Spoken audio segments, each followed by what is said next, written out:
Part 93. Fortunate Young Gentleman.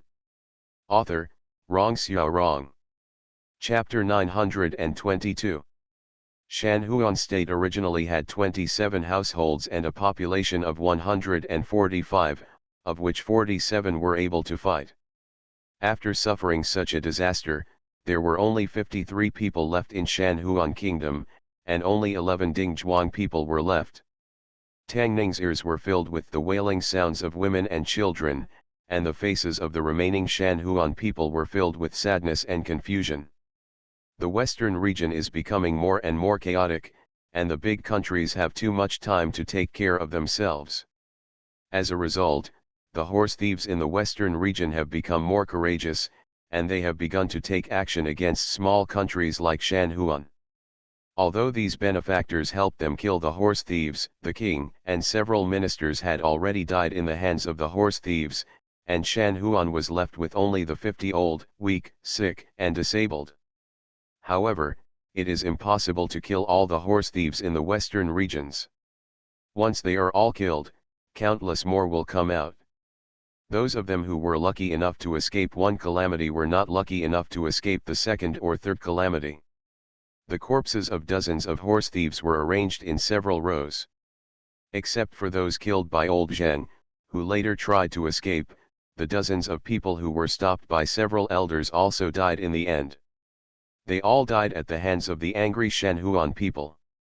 Tang Ning did not stop him. Horse thieves were a cancer in the desert. Their hands were stained with countless blood, and countless caravans traveling to and from the western region were slaughtered by them. These people only saw killing and looting, and they had lost the most basic humanity. However, the horse thieves died, and the Shanhuan people who died tragically in their hands could no longer survive. The remaining Shanhuan people could only save the last bit of Shanhuan's blood by seeking refuge with a more powerful country, or by going to Chen Guowen's home in the pass. Tang Ning originally came here to replenish food and water, but she didn't expect to encounter such a thing, and she didn't know what to do at this moment. The corpses of dozens of horse thieves were placed there. Tang Yao Yao and Xiao Xiao's faces were horribly pale. Tang Ning asked Sand Scorpion and others to burn them. In this climate, so many people died and the corpses could not be disposed of. Well, it was a great plague that spread throughout the western region. The remaining Shanhuan people also burned the bodies of their dead relatives, letting their ashes blend with the yellow sand of the desert. There was an oasis after Shanhuan Kingdom. With something like this happening in Shanhuan Kingdom, Bahar could no longer negotiate with them about buying food. After replenishing the water source, he walked up to Tang Ning and said, "Sir, we still have enough food to last for a while, how about we wait until we go to the next city to exchange for food?" Tang Ning didn't want to ruin the sad atmosphere of Shanhuan people, so she nodded and said, "Let's go." The group of people got on the camels and had not gone far when they suddenly heard rapid footsteps behind them. An old man walked forward quickly and knelt in front of Tang Ning's camel. He was holding something in his hands and saying something loudly. The object was square and looked like it was made of jade, but Tang Ning couldn't understand what the old man said or what he wanted to do. He looked at Bahar and asked, "What is he talking about?" Bahar looked at the old man in shock, licked his dry lips, looked at Tang Ning, and said, He wants to ask the young master to be Shanhuan's king." Tang Ning was a little surprised. She glanced at the old man and said in surprise, "But I am a Han." Bahar's face showed joy and he said hurriedly, "He said that the young master saved the Shanhuan kingdom and was the king sent to them by the gods." Tang Ning shook his head.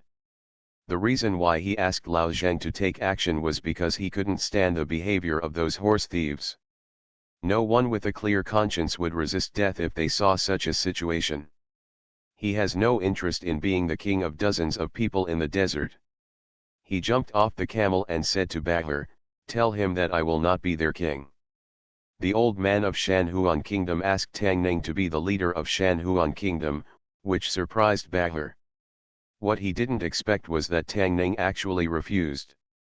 Shocked, he did not dare to disobey Tang Ning's order and translated his words to the old man. When the old man heard this, his expression changed drastically. He knelt on the ground and kowtowed to Tang Ning. The rest of the people of Shanhuan Kingdom also rushed over, kneeling behind the old man and kowtowing constantly. Several people's foreheads were scratched by hard sand and stones, and traces of blood oozed out. This made Tang Ning a little confused. She looked at Bahar and said, "Let them get up first." Lao Zheng walked to him and said, "As soon as we leave, if they stay here, they will be killed by the new horse thieves sooner or later." Tang Ning had actually thought about this problem. Shanhuangguo was too weak, and now there were only a bunch of old, weak, sick, and disabled people left. He couldn't hold on to this oasis. If they stayed here, the only thing waiting for them would really be the country was destroyed. In fact, the best way is for them to move to the pass. Although Shanhuan is small, it is still a country. It is a country recognized by the countries in the western regions and the Chen state. As long as they hold the seal of the country's leader and ask for help from the Chen state, they can, in the spirit of humanitarianism, the Chen state court would definitely carve out a place for them to live in and ensure that their entire family would have no worries about food and clothing. However, in that case, Shanhuan state in the western regions would exist in name only. Tang Ning looked at Bahar and said, "It's impossible for me to be their king. Ask them if they have anywhere else to go." After Bahar conveyed Tang Ning's words to the old man showed a disappointed expression. Now the situation in the western region has changed drastically. Even horse thieves dare to take action against small countries like them. If they cannot find a strong man in the shortest time, with his protection, Shanhuangguo will definitely disappear completely in the long yellow sand of the desert. Although there is no precedent for a Han to be the king of a country in the western regions, how could he choose this path if the country had not come to a time of life and death? However, even if he made up his mind, he was still rejected by others. Although Shanhuan has only about 50 people, it is also a country in the western regions recognized by other countries. With the leader's seal, he can recruit his own troops in the western regions and annex other countries, but it is okay without the leader's seal. Anyone who does this kind of thing can only be called a horse thief. He sighed in his heart and said a few words to Bahar. Bahar sighed, looked at Tang Ning with some regret, and said, "Master, he said that Shanhuan has good relations with the Wudanzi country and wants us to send them to the Wudanzi country, and the Wudanzi country will take them in. They will also pay us something." He still had some regrets. If Tang Ning could accept Shanhuan's seal as king, then he would be one of the 36 kings in the western region. Many countries in the western region had already been annexed, and his ranking could be higher. With his financial resources and strength, he will soon become a big country in the western region and dominate one area. The purpose of Tang Ning's trip was Zioan, and she didn't want to delay her journey on the road, but if she let them go, the dozens of lives she had just saved wouldn't last long. Tang Ning looked at Bahar and asked, "Where is the Wudanzi kingdom? Is it far away?" "Not far," Bahar said quickly. "Wudanzi kingdom is adjacent to Shanhuan, just a few dozen miles west of Shanhuan, just on our route, and the villain originally planned to go there to replenish food." Tang Ning nodded and said, "In that case, let's stay here for one day." It was already getting late at this time, and the remaining Shanhuan people needed time to pack their things. Tang Ning and others also needed to camp and rest. Shanhuangguo is next to the oasis. Camping in the oasis tonight will be much more comfortable than in the desert. During this period, the old man Shanhuangguo invited them to live in their room, but Tang Ning politely refused. What happened to Shanhuan during the day, Tang Ning didn't want to cause any more trouble for them. Besides, the desert at night was a bit colder. Lying on the ground and watching the twinkling stars in the sky was also a different kind of enjoyment. After what happened today, Shasye and others seemed to be working harder when setting up their tents. Tang Ning walked up to Bahar and asked, What kind of country is Wutanzi? Bahar hurriedly introduced, Hui Gongzi, Wutanzi's country is stronger than Shenhuan. There are more than 50 households, more than 300 people, and more than 80 victorious soldiers. Fortunate young gentleman. Author, Rong Xiao Rong. Chapter 923. The text of Ruyi Xiaolang Jun, Chapter 918, A Bright Future After Dark. Before coming here, Tang Ning had a general understanding of the situation of the countries in the western regions. The western regions are known as the 36 countries, but there are less than 10 countries with a population of over 10,000. A few thousand people can be considered a medium-sized country in the western regions. Of course, there are also a handful of pocket-sized countries like Shanhuan and Wutanzi. Although these countries are small, they are also one of the many countries in the western regions. The horse thieves in the desert dare to rob caravans, but they dare not attack these small countries. Once they destroy a small country, the powerful big countries in the western regions will completely wipe them out in the desert. However, this is a thing of the past.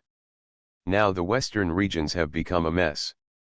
Those big countries can't take care of themselves, so how can they take care of these small countries? This is why a group of horse thieves robbed Shanhuan.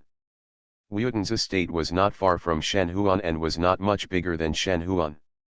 Tang Ning was still worried about them for a while until he learned from Bahar that although Wutan's estate was small, the old, weak, women and children were all good at martial arts, and it could be said that all the people were soldiers. To kill Wutanzi, at least 1,000-man horse thief gang was needed. In the western regions, small horse thief gangs usually had only a dozen people. The one who killed Shanhuan today was already a medium-sized horse thief force, and there were not many horse thief forces with more than 1,000 people in the entire desert. Their targets were all those large caravans loaded with goods. They tried their best to fight Wutan's estate head-on, and the cost-effectiveness was extremely low. This made Wutan's estate stand out among these small countries. Small horse thieves could not beat them, and large horse thieves looked down on them, which also made Wutan's estate relatively safe.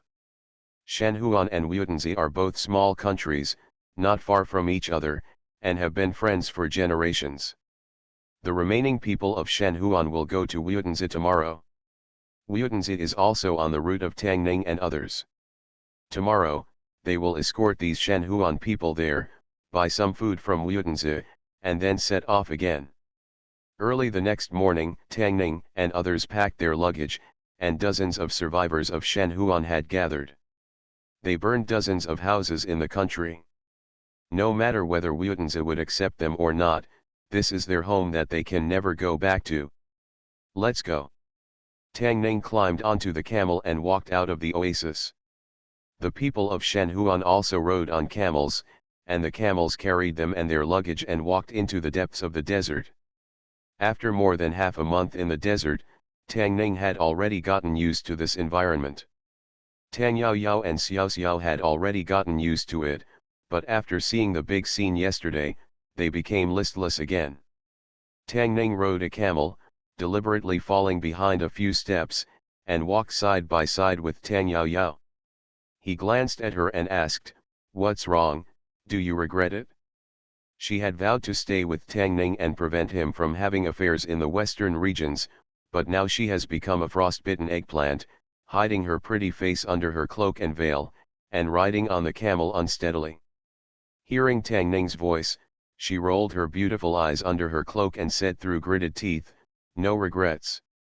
Tang Ning looked at her and Xiao Xiao, thought about it, and said, "Why don't you stay there when you get to Wutanzi Kingdom, and I'll take you back after I finish my business in Zioan." Tang Ning knew that the western regions were in chaos, but he didn't expect it to be so chaotic. After seeing the tragedy of Shanhuan today, he decided not to let Tang Yao Yao and Xiao Xiao follow them to take risks. It would be best to stay in Chen State, but it was a pity that they had been in the desert for half a month. It would be more dangerous for them to go back.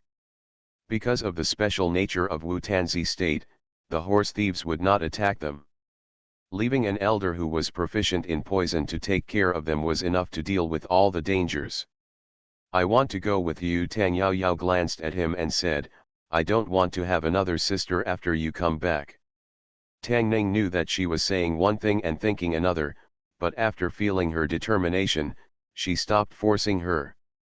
However, if Tang Shui had not found her parents, their engagement could not be annulled, and Tang Yao Yao would not have one more sister, but one more sister. After all, there was a marriage certificate before Tang Ning was born, so Tang Shui should be the sister of all of them. Tang Yao Yao rode on a camel, looked at him, and asked, What are you thinking about? Tang Ning put away his thoughts and said, If you want to follow, follow me. I am worried about leaving you in Wutan's estate. Wutan's estate is dozens of miles west of Shanhuan State. The camel's speed in the desert is not very fast, and it took several hours to get there. From a distance, a low earth wall appeared in the desert. The wall was only about 10 feet high, and most of the loess on it had peeled off, making it look even more dilapidated. The area surrounded by the earth wall is Wutan's estate. Although it is called a country, its area is actually not as large as a village in Chen State. When Tang Ning and his party approached the city gate, a team of guards holding weapons trotted from the city gate. The old man from Shanhuan State came out and talked to them. The leader looked at Tang Ning and his party, and then led them to the city. Although the country of Wutanzi is small, there are shops and restaurants on the main street of the country. Some people who obviously look like Han people are coming in and out of the shops. It is obvious that some businessmen have done business here. Tang Ning and others were taken directly to the palace. It was said to be a palace, but it was actually a larger earthen house. A man wearing bright yellow clothes and covered with many jewelry sat on a high seat and watched them walk in. Meet the king. Everyone in Shanhuangguo put their palms on their chests and bowed to the man. Tang Ning and others also followed the same pattern of salutes. After all, although other people's countries are small, they are still real kingdoms, and the proper etiquette is still indispensable. Bahir looked up and muttered in a low voice, Why did they change people? Tang Ning looked over and hurriedly explained, When I came here last year, he was not the leader of Wutanzi. Although these countries in the western regions have small land areas and not many people in the country, within the low walls surrounded by loess, people are divided into three classes, including poor people and rich households, ministers and heads of state. Similarly, the intrigues in Chen's court are not uncommon here. Moreover, these small countries in the western regions have a small number of people, so it is very easy to launch a rebellion. With dozens of people under their command, they can launch a rebellion. A coup. This sounds like playing house, but it is a true portrayal of the domestic political struggles in these small countries in the western regions. I'm sorry to hear this news. The leader of the Wutanzi kingdom looked at everyone in the Shanhuan kingdom, with a trace of regret on his face, and said, The birthday of the mother of the country will be in a few days, and I originally planned to invite you, the king, to come here to attend. Banquet, it's a pity. He sighed and said, Those damn horse thieves should really be burned by the fire of hell day and night, and their souls should be burned to ashes. The old man stepped forward, knelt down on one knee, and said, The country of Shanhuan has been destroyed by those horse thieves. We are all homeless. I ask the king to show mercy and take in us remnants. The king's Shanhuan's kindness will never be forgotten by the people. The leader of the Wutanzi kingdom looked at them. If Shanhuan's whole country defected, he would naturally welcome it. This would greatly enhance the strength of the Wutanzi kingdom. But all the young and strong men of Shanhuan kingdom have died in the hands of horse thieves. Only these old, weak, women and children are left. Not only can they not make Wutanzi kingdom stronger, but they will become a burden to them.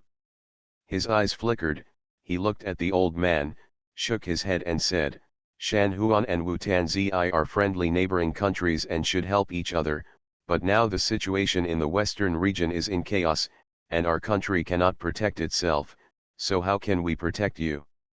When the leader of the Wutanzi kingdom said this, he clearly refused, and the expressions of everyone in the Shanhuan kingdom instantly turned pale. Although Tang Ning couldn't understand their conversation, she could probably guess the outcome by looking at the expressions of everyone in Shanhuangguo. The leader of the Wutanzi kingdom glanced at everyone, his eyes suddenly lit up, and when he looked at the old man Shanhuan, a smile appeared on his face again, and he said, "However, if our country does not take you in, wouldn't Shanhuan have to? If my country is destroyed, how can I watch my friendly country perish?" The old man was already in despair. When he heard this, his expression was startled, and his face quickly showed joy, and he asked, "So, the king has agreed to take us in?" The leader of the Wutanzi kingdom did not answer the question directly.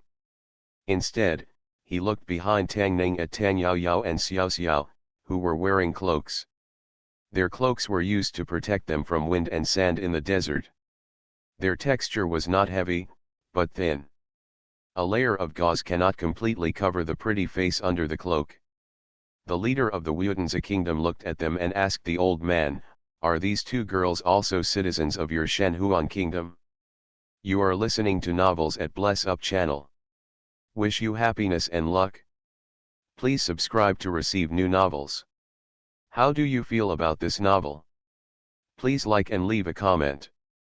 Fortunate Young Gentleman. Author, Rong Xiao Rong. Chapter 924. After a twist, the old man of Shanhung was still immersed in the joy that Wutanzi was willing to accept them. He was stunned at first, then shook his head and said, "My lord, these two girls are merchants from Chen, not people of Shanhung." "So you are from Chen, the superior country." When the king of Wutanzi spoke again, he actually spoke Chinese. The western regions and the grasslands are both adjacent to Chen, but the former has always regarded Chen as a superior country. Some larger countries in the western regions have people learning Chinese. What Tang Ning didn't expect was that the little king of Wutanzi actually understood Chinese. The king of Wutanzi looked at Tang Yao Yao and Xiao Xiao, smiled, and said in non-standard Chinese, "Two beautiful girls, your beauty deeply attracted me when I saw you for the first time. I wonder if you are interested in becoming the imperial concubine of my Wutanzi."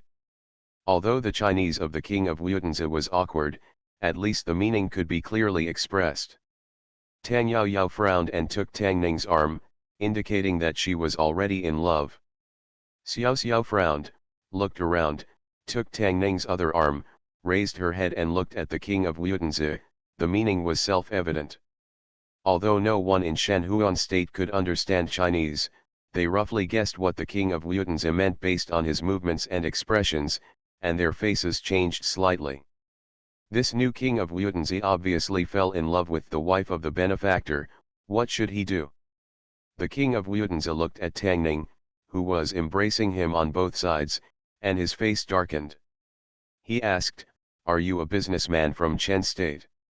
This time, the expression on his face was not so kind. Tang Ning had experienced the meaning of beauty brings disaster many times. Tang Yao Yao and Xiao Xiao covered their faces with cloaks, but they could not hide their charm. The king of Wutanzi obviously had a lot of opinions about him.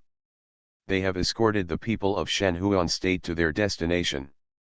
This morning, the old man gave them a lot of food, enough for them to walk in the desert for another month, and there is no need to replenish it here. Tang Ning looked at Bahar and others and said, "Let's go." "Go," the king of Wutanzi state sneered and said, "You stole the national treasure of my Wutanzi state, and you want to escape like this?" Although the other party is a merchant from Chen state, this is the western regions. There are so many horse thieves in the western regions, and countless merchants from Chen state died here. It is normal for a small caravan of more than a dozen people to disappear in the vast desert. When he solves these troublesome people, won't these two beauties from Shang state still be his? Bahar's face changed drastically when he heard this, and he hurriedly said, "We just arrived at Wutanzi kingdom, how could we steal your national treasure?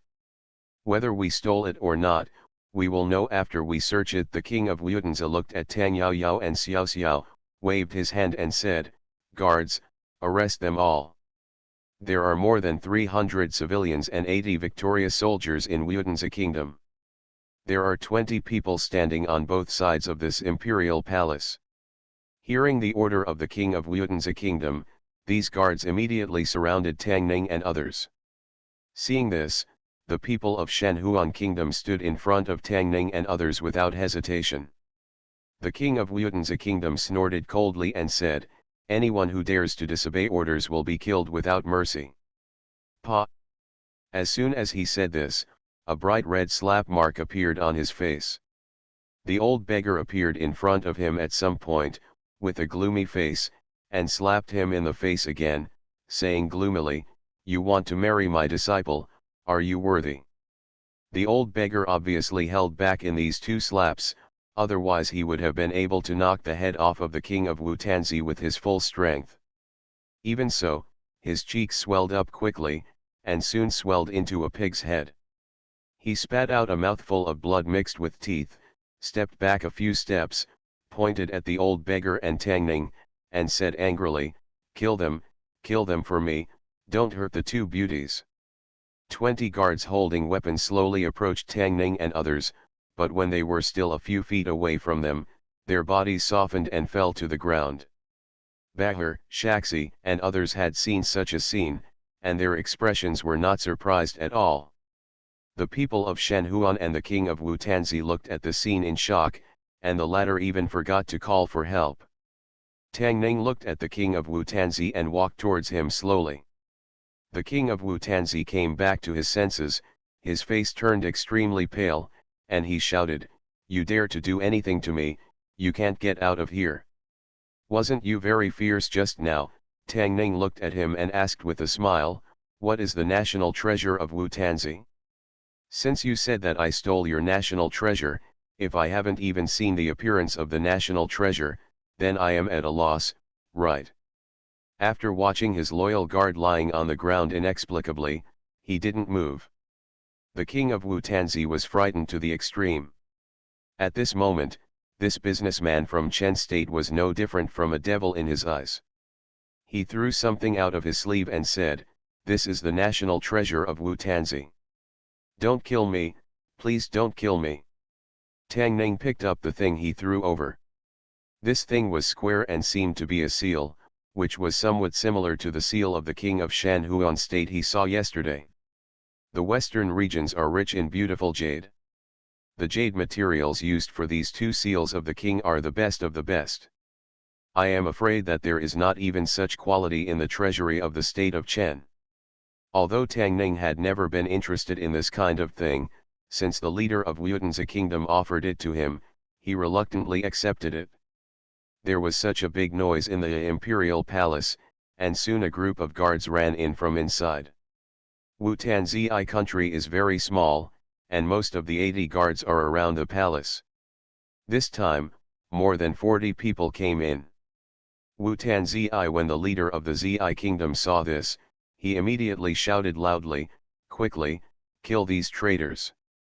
The leader of this group of guards saw that the king fell to the ground like a man. The 20 most skilled guards in the palace who were responsible for the safety of the king all fell to the ground. However, this group of people were even in order, and they felt in their hearts. After comparing their strengths, they immediately knelt down on one knee, looked at Tang Ning, and said loudly, "Meet the king." Seeing the leader kneeling down, the guards behind him also knelt down and shouted, "See the king." Tang Ning looked at Bahar and asked, "What did they say?" Bahar looked at him excitedly and said, "Sir, what you are holding is the seal of the leader of the Wutanzi kingdom. You are now the leader of the Wutanzi kingdom." Tang Ning looked at the people kneeling on the ground and was suddenly stunned. Whoever holds the seal of the king is the king. The way these small countries in the western regions decide the king is too hasty. The leader of Wutanzi kingdom trembled, and then he said angrily, "You are blind, I am the leader of the country, please kill these traitors quickly." The guard leader glanced at him but did not speak. A few months ago, This person launched a coup, killed the former king, and after seizing the king's seal, he also successfully seized power. In the past few months, under his rule, Wutan's kingdom has undergone great changes from before.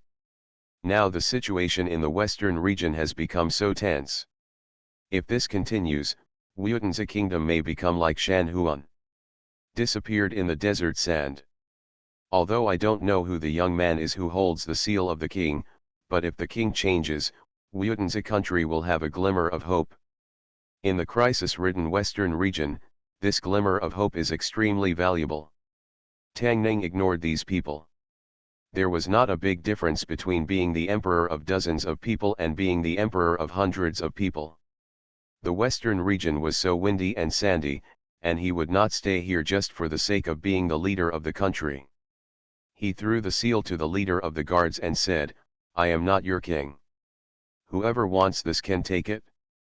After saying that, he looked at Bahar again and said, "If you leave early, you can reach Xiaoan as soon as possible." When the guard leader heard this, he raised his head and said in Chinese, "The king wants to go to Xiaoan, but he can't get there with these people." Tang Ning paused and looked at him. The leader of the guards continued, "A month ago, Dayo and Wuzun gathered 100,000 troops and fought a big battle with Xiaoan. Now the border of Xiaoan has been plunged into war. The Yu and Wuzun armies are watching there, and no caravan can approach Xiaoan." Tang Ning looked at Bahar, who trembled and hurriedly explained, "I haven't been to the western region for half a year, so I don't know about these things." Tang Ning looked at the guard leader again and asked, "Is everything you said true?" The leader of the guard said respectfully, "It has been a month since the war began. I believe that in a few days, the news will spread throughout the desert." Fortunate young gentleman author, Rong Xiao Rong.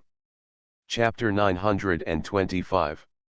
The western region is very large, and in terms of area, it is not inferior to any other country in Chen and Chu. In this desert, there are dozens of countries of different sizes, and hundreds of horse thieves gather. There are dangers everywhere.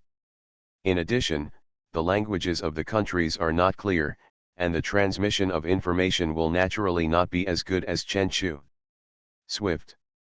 Tang Ning was unable to verify whether the guard's words were true or false for a short period of time, but after thinking about it carefully, it seemed that he had no reason to lie to him. And if Xiaoan really went to war with Dayo Wuzun and the border fell into flames of war, Tang Ning didn't think a dozen of them could reach Xiaoan city safely. Although Old Beggar and Old Zheng were powerful, they were humans and not gods. They could compare 1 to 10, dozens, or even hundreds, but they could not compare 1 to thousands. Tang Ning had seen a real battlefield, a battlefield with hundreds of thousands of troops. The impact of personal force is almost non-existent. Of course, if the Old Beggar and Old Zheng can sneak into the enemy's tent among thousands of troops and take the enemy general's head, personal force will still have some effect. At this moment, Tang Ning was sitting in the so-called imperial palace of Wutan's kingdom, with a jade seal in front of her. The former king had been imprisoned by the guards. About half a year ago, the former leader of the Wutan's kingdom successfully launched a coup and usurped power.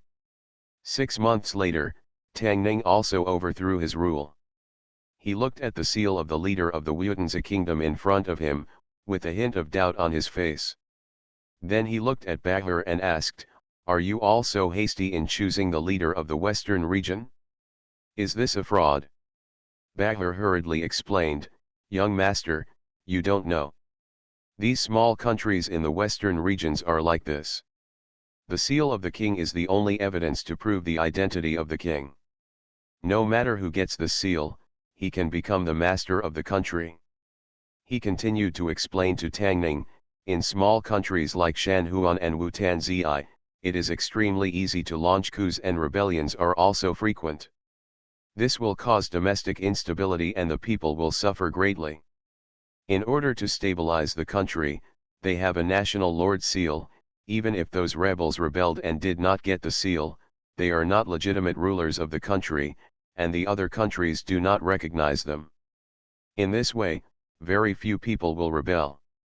After listening to Bahir's explanation, Tang Ning finally understood what the royal seal was.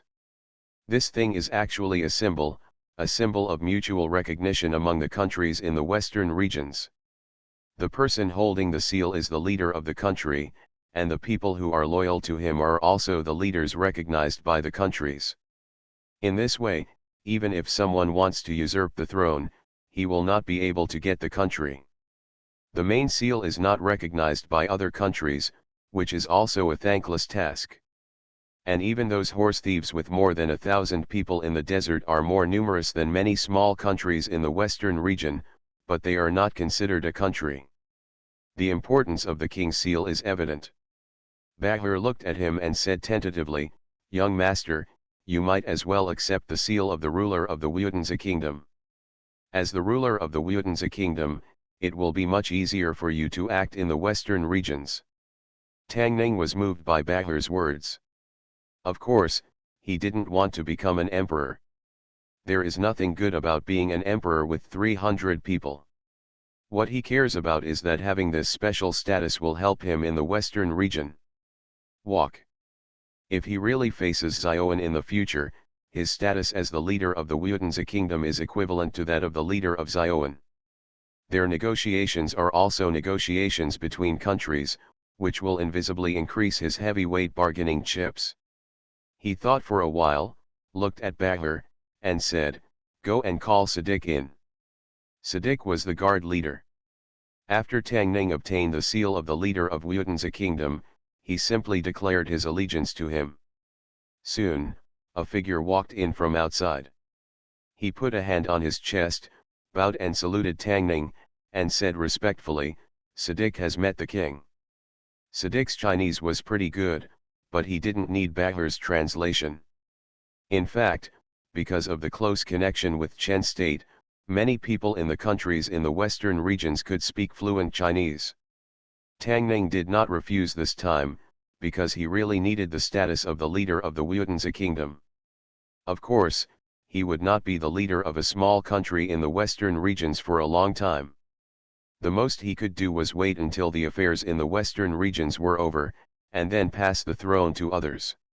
He looked at Siddiq and asked, "Does the other countries in the western region need the consent of the Ukazai kingdom to establish a new ruler?" "No need." Siddiq shook his head and said, "Countries cannot interfere in the internal affairs of other countries. The issue of establishing a country leader is only a matter for the country. In fact, rebellions often occur in other countries, and the country leaders change frequently." Tang Ning just asked casually. What he really wanted to ask was another matter. He looked at Siddiq and asked, "You just said that Dayo and Wuzun gathered 100,000 troops to jointly deal with Xiaoan. What happened?" Siddiq said, "In the past 20 years, Xiaoan has expanded too fast. 20 years ago, Xiaoan was still a small country with only 1,000 people. But now, they have tens of thousands of mercenaries. On the contrary, Wuzun Dayo, in the past 20 years, has become much weaker than before.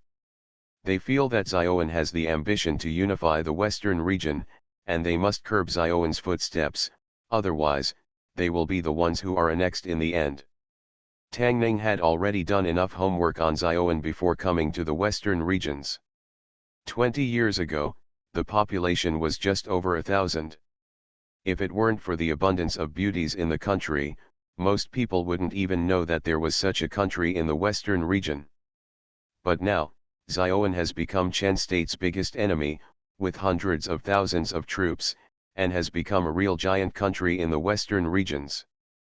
I think Chen Huang would be very happy to hear the news that Xiaoan was besieged by Dayo and Wuzun. He likes to watch the snipe and clams fight and reap the benefits. Although Dayo and Wuzun are powerful, they have never been able to deal with Chen Guo. With a disobedient heart, if the western region falls into Xiaoan's hands, he may not be able to cure this problem in the western region before he does. Siddiq looked at Tang Ning and asked, "Does the king have to go to Xiaoan?" Tang Ning nodded and said, "I have to go." Siddiq sighed and said, "The king of the country does not know." The western region becomes more dangerous as you go west. On the outskirts of the desert, there are only some small countries and a small group of horse thieves. If you go deeper into the desert, there will be thousands of people. Even in a large country with tens of thousands of people, large gangs of horse thieves have begun to appear. Even if the Wukaza country uses all its strength, it cannot escort the king. Because of the border with Chen state, the small countries on the edge of the western region are relatively safe, and there are not a large number of horse thieves who dare to run wild here. Although there are small countries in the deep western region in history, they have been eliminated by the times in the desert, like Wutan. A small country like Zi with a population of only a few hundred has no place deep in the desert. However, no matter how difficult the road ahead was, Tang Ning would not change her mind. With this matter in mind, Tang Yaoyao walked in from the door. When Siddiq saw her, he bowed respectfully and said, "Siddiq has met the mother of the nation." Tang Yaoyao's face turned red and asked, "What did you call me?" Siddiq said, "The wives of the country's leader are naturally the country's mother and concubines." Although Tang Yaoyao's face was red, she was secretly happy in her heart. The mother of the country was the mother of a country and the empress of the palace, but there were Xiao Ru and Xiao Yi in front of her. If Tang Ning was the emperor, she could only be regarded as a concubine at most. Then she thought that if Tang Ning was really the emperor, she would be in the 3 palaces and 6th courtyard. She looked at him with some shame and asked, "Your Majesty, how many concubines do you plan to have?" Tang Ning heard the jealousy in her tone and knew that Tang Yaoyao was still blaming him for being a promiscuous woman, causing her to have a few more sisters. She shook her head and smiled, "When you are in the country, do as the Romans do. There are only more than 300 people in Wutanzi kingdom, and the king's harem should not have many people." Tang Yaoyao glanced at Siddiq and asked, "How many concubines did your former king have?" Siddiq counted the numbers on his hands and said, "The former king had a mother and 29 concubines." Fortunate young gentleman. Author, Rong Xiao Rong. Chapter 926. Including the king and the guards, there were only about 300 people in Wutanzi, and the former king actually had 30 concubines. Tang Ning thought that Emperor Chen was the most lustful person he had ever seen, but in front of the former king of Wutanzi, he could only stand aside. Tang Ning naturally didn't want to have so many concubines. Even if he wanted to, Tang Yaoyao would not agree, and Tang Yaoyao agreed, but his body would not agree. Tang Ning waved his hand and said, "Just ignore what I said." Tang Ning later learned from Siddiq that only a small half of the 30 concubines were women from Wutanzi. The other half were either princesses from other small countries in the surrounding area, or he used his status as the king of Wutanzi to rob passing caravans. The western regions have become more and more chaotic in the past 2 years. After the change of the owner of Wutanzi, it has also begun to develop into a horse thief country. Tang Ning ordered Sadek to disperse the harem of the former king. As for whether to stay in Wutanzi or return to their original place, they can decide for themselves. In the dilapidated palace, Tang Ning sat in the place where the king usually worked. In front of him, in addition to the king's seal, there was also a booklet with a list of the people of Wutanzi. As the king of Wutanzi, he currently has 345 people under his command, including 80 emperor's guards. The power in his hands is not as good as that of a village chief of Chen. Of course, the king has the power of life and death over the people, and the guards are also responsible to the king. If the village chief of Chen does the same, the Chen emperor will chop off his head and hang it on the head of the village. However, although 300 people are a little less, it may not be impossible to accomplish great things. Back then, the king of Zioan used 1,000 people to develop Zioan into a superpower with a population of hundreds of thousands in the western regions. He, Tang Ning, can do the same with 300 people. Of course, this grand blueprint cannot be realized by relying on the people of Wutanzi to have children. Zioan initially took the path of making a fortune through business. They first spent several years to complete the original capital accumulation, and then began to expand the population. They subdued the nearby bandit forces, abandoned the national prejudice, and invited some scholars from Chen state to help govern the country with extremely generous treatment. Chen state was not short of scholars, and among these people, only 1 in 100 could pass the imperial examination. Some people gradually lost their confidence and dreams and accepted the olive branch thrown by Zhaoan. After completing capital accumulation and population expansion, Zhaoan began to attack the surrounding countries, expanding the population and territory more strongly. It took more than 20 years to develop the country into what it is today, which is already a legend. Tang Ning had no intention of becoming the king of the western regions, nor did he have the idea of creating a second Zhaoan. For him, how to use the identity of the Lord of Wutanzi to get the opportunity to talk with Zhaoan and rescue his mother and Tang Shui was the primary task. However, this small goal has now encountered unprecedented obstacles. At least 300,000 troops were deployed in the war between Zhaoan Dayu and Wuzun. He had less than 400 men at most. The aftermath of the war alone was enough to kill them dozens or hundreds of times. When he was troubled by this problem, Sadiq knocked on the door, walked in, and said, "Lord, Avahan wants to see you." Avahan was the old man of Shenhuan state. He was the oldest elder of Shenhuan state and now the representative of the remaining people of Shenhuan. Tang Ning said, "Let him in." The old man walked in and respectfully placed the seal of the king on the table in front of Tang Ning, then knelt on the ground and mumbled something.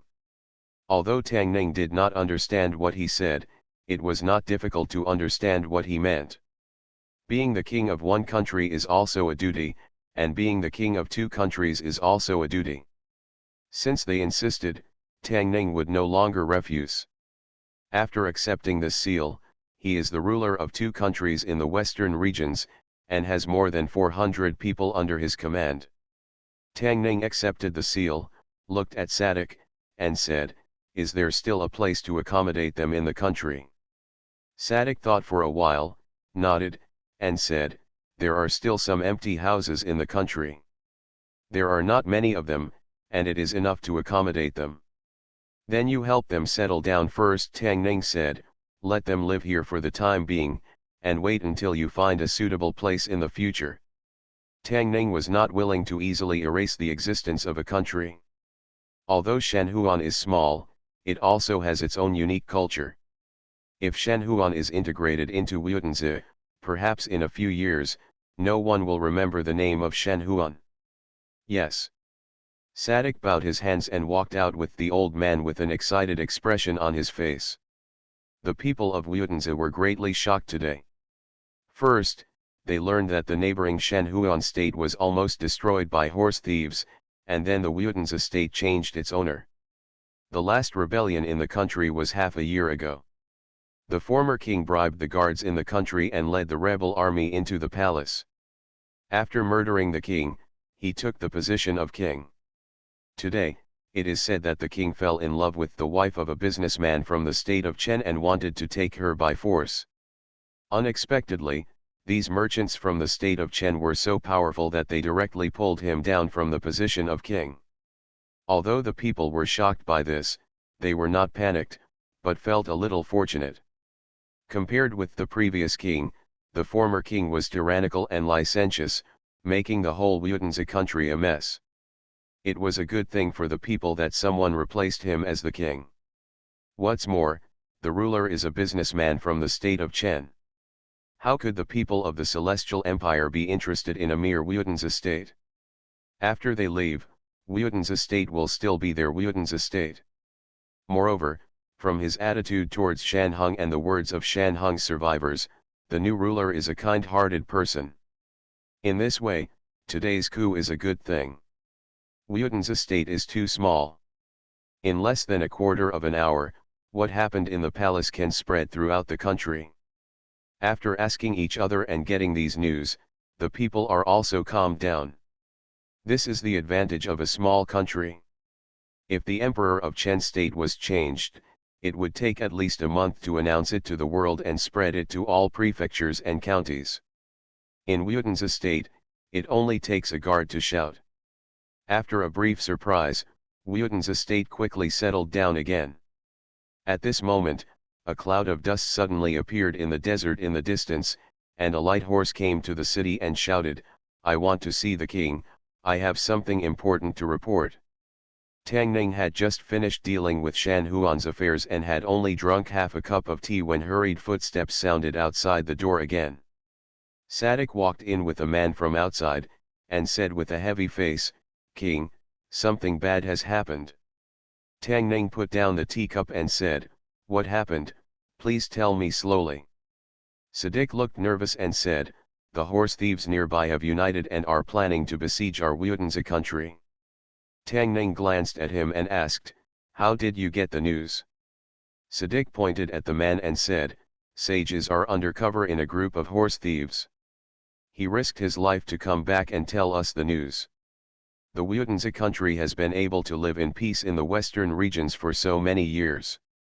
First, there is an alliance between the countries in the western regions, and the horse thieves dare not touch them.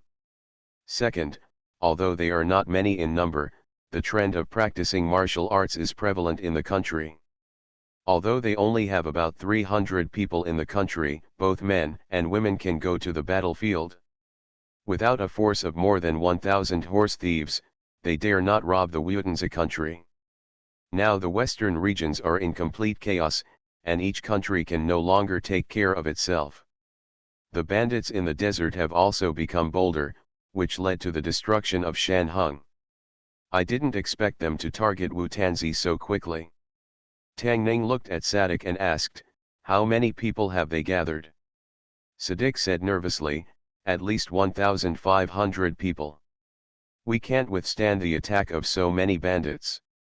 You are listening to Novels at Bless Up channel. Wish you happiness and luck. Please subscribe to receive new novels. How do you feel about this novel? Please like and leave a comment. Fortunate Young Gentleman. Author, Rong Xiao Rong. Chapter 927. It was not until this moment that Tang Ning realized that the horse thieves in the western regions had become so rampant. The root cause of the chaos in the entire northwest was Xiaoan. Xiaoan kept annexing the countries in the western regions and strengthening herself, making everyone in the western regions feel insecure. Even powerful countries like Dayo and Wuzun felt a strong threat from Xiaoan. The big countries could not protect themselves, so the alliances between the western regions were naturally useless. This led to the horse thieves being so desperate that they shifted their targets from the caravans to these small countries. "Lord, we should ask for help from other countries as soon as possible. Only in this way can the Wutanzi kingdom continue." Knowing the methods of those horse thieves, Sadik had a deep fear in his eyes, and even his voice trembled a little. Tang Ning asked, "What other countries are there around here?" Sadik said, "Huhu, Cheshi Wadu, Jiguo, Cheshi Haochan. In 3 days, the horse thieves will come. The only countries we can move to within 3 days are these countries." Note: this is a fictional world. This western region is not the ancient western region of China, and this country is not that country. Readers should not take it personally. The plot is not targeted at any ethnic group. The Chinese nation is one family. Tang Ning continued to ask, "How strong are they?" Huhu mercenaries 45, Cheshi Wadu mercenaries 84, Jiguo mercenaries 115, Cheshi Haochan mercenaries 260. Sadik is very familiar with the small countries around Wutanzi, and knows the military strength of each country. The situation in the western regions is somewhat special. Only those big countries have the ability to build a country in the depths of the desert. In order not to be destroyed by the big countries or massacred by the horse thieves, these small countries can only choose to gather at the edge of the desert, relying on the alliance of various countries and the protection of Chen State. This has led to the countries near Wutanzi State being at the same level as them.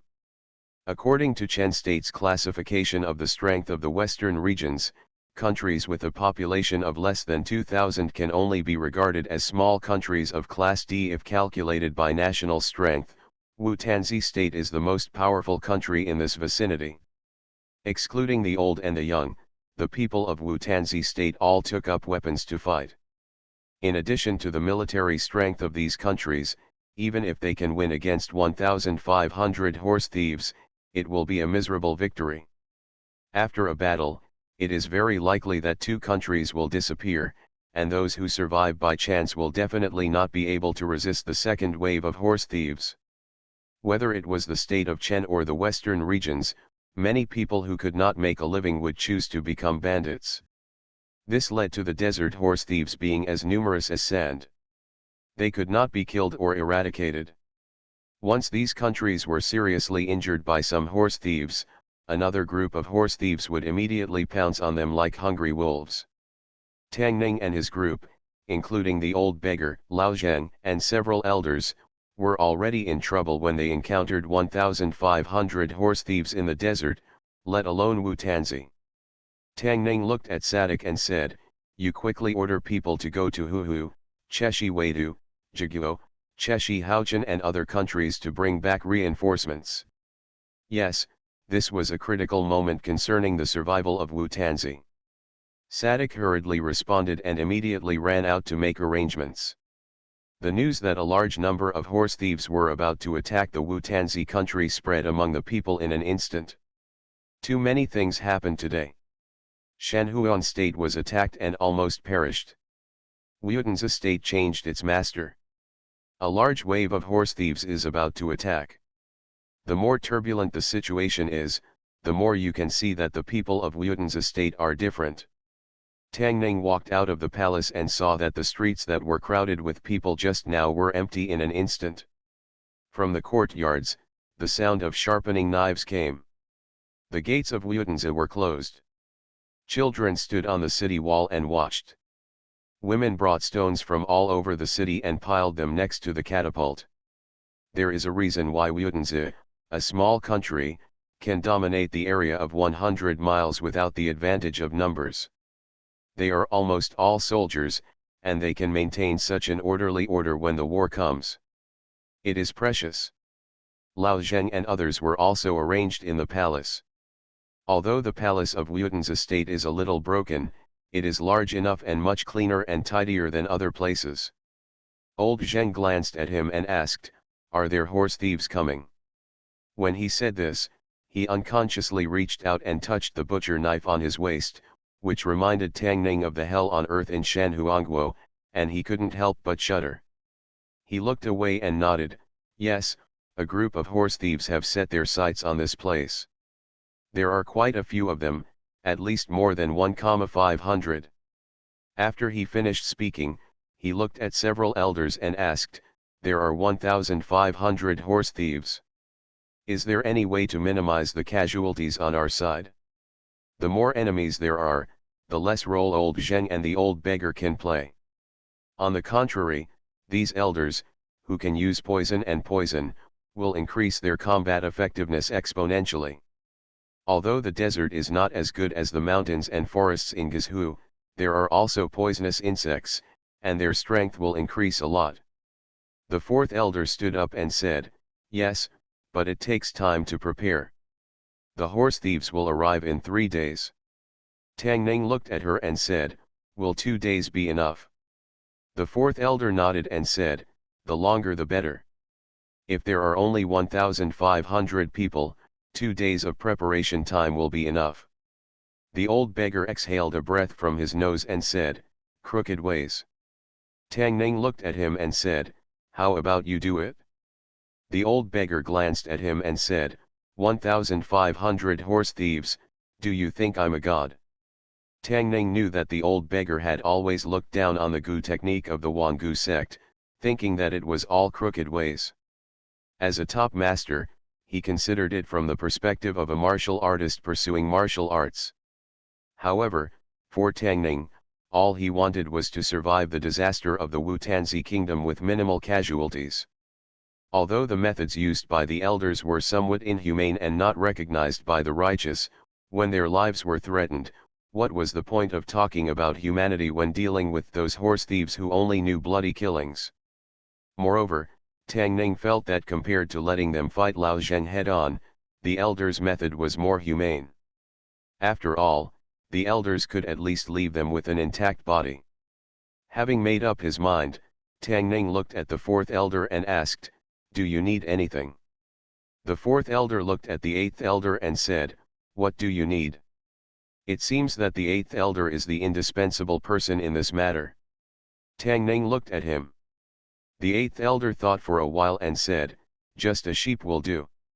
Although he didn't know why he needed a sheep, Tang Ning was not a curious person. He ordered Bahar to find Siddiq and asked him to prepare a sheep. Tang Ning waited for a whole hour before Siddiq came in from outside. He waved to the outside and said, "Carry it in." Two people came in from outside carrying a thick wooden stick with a roasted whole sheep on it. Tang Ning immediately smelled a fragrant aroma. Siddiq looked at Tang Ning and asked, "I asked them to roast 2 more sheep. Do you want to send them to those old people?" Tang Ning sniffed, then looked at the eighth elder and asked, "Will roasted sheep be okay?" The eighth elder shook his head and said, "We must use a live sheep." "Prepare a live sheep with vigorous blood and send it to my room." He looked at Siddiq, said one sentence, and turned to leave. Siddiq stood there for a long time, looked at Tang Ning, then looked at the direction where the eighth elder left, and walked to a sheepfold with heavy steps. A guard stepped forward and asked, "Chief, is the roasted sheep not enough? Do you want me to roast 2 more? "No need to roast this time." Siddiq waved his hand and said, "Just bring me a sheep." The guard walked into the sheepfold in confusion and brought out a sheep. After Siddiq looked at it, he looked at the sheep in the sheepfold with pity and shook his head and said, "We need ewes. Ewes have strong blood and chi. Fortunate young gentleman." Author, Rong Xiao Rong. Chapter 928. After leading the strongest ewe, Siddiq sent the ewe to the room of the eighth elder as instructed. He looked at the ewe with pitiful eyes and was about to leave when the eighth elder suddenly said, "Stay and help me." "Me?" Siddiq was startled when he heard this, then shook his head violently and said repeatedly, "I can't help you with this." Crack. The eighth elder simply twisted the ewe's neck and said, "Help me find a copper basin." Siddiq was stunned again, and then realized that he had just thought about something wrong. He walked out in shame and quickly brought in a copper basin. The eighth elder first poured a few cups of water into the copper basin, then took out some bottles and jars from his arms, poured the powders and liquids of various colors in them into the copper basin, and the water in the copper basin soon turned black and emitted a burst of fishy smell.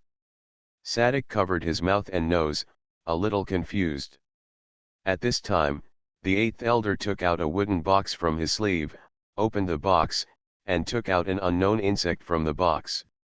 He looked at the insect in his hand with some heartache and threw it into the copper basin. The insect was lying motionless in his palm, but after entering the copper basin, it suddenly became active, with its belly bulging, as if it was drinking the black water in the copper basin.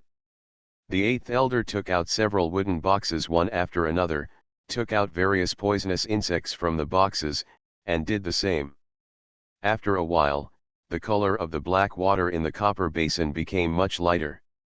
Looking at the poisonous insect lying motionless in the basin, the color on its body seemed to be a little darker, and the pain on the face of the eighth elder became more intense. He took out a dagger and cut a wound on the leg of the dead sheep. After the blood oozed out of the sheep's leg, the poisonous insect lying motionless in the copper basin suddenly seemed to be in spirit, quickly crawling towards the sheep's body, and soon drilled into it from the wound. This scene made Siddiq's scalp numb, and he wanted to run away from this weird place immediately. However, the eighth elder looked at him and said again, "Find 2 people to bury the sheep 10 feet outside the city gate, half a foot deep, and cover it with sand. Remember, these 2 people cannot have wounds on their bodies, let alone blood." What if they have wounds? What happened tonight made him confused and scared, and Siddiq asked for some reason. "Wounds," The eighth elder looked at the dead sheep on the ground and smiled at him evilly. A chill rushed straight from his spine to his head, and Sadik couldn't help shivering, and immediately said, "I'll go find someone now." In the dark night, two figures carrying a huge cloth bag came to the outside of the city gate.